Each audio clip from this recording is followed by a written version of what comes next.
A local bombshell pinpointing the suburbs at greatest risk of being wiped out by global warming. Reporter Ben Terry's at a community meeting in Elizabeth where the scientists are explaining their findings. Ben, is this as bad as it sounds?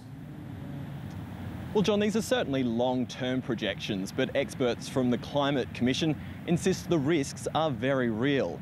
They say our summers will get longer and hotter, bringing an increased risk of drought as well as rising sea levels. South Australia's used to its fair share of sweltering heat waves, but scientists warn there's much worse to come.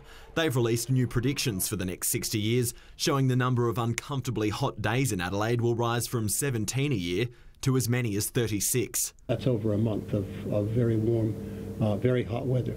There were 29 heat-related deaths during the 2009 heatwave.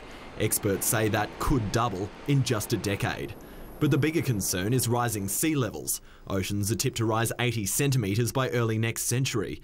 As many as 43,000 South Australian homes could go under. Whole suburbs would be swamped. It is not in any way extreme. This is really taking the mainstream science and applying it to Australia, in particular to South Australia. Experts say there's also a high risk of more severe droughts. Desalination could prove crucial. With increased water demand for industry in the north of the state and so forth, there's a pretty good argument for desal. Their simple message, it's not too late to undo the damage. They say this is the critical decade to implement greener energy solutions and reduce emissions. Ben Terry, 7 News.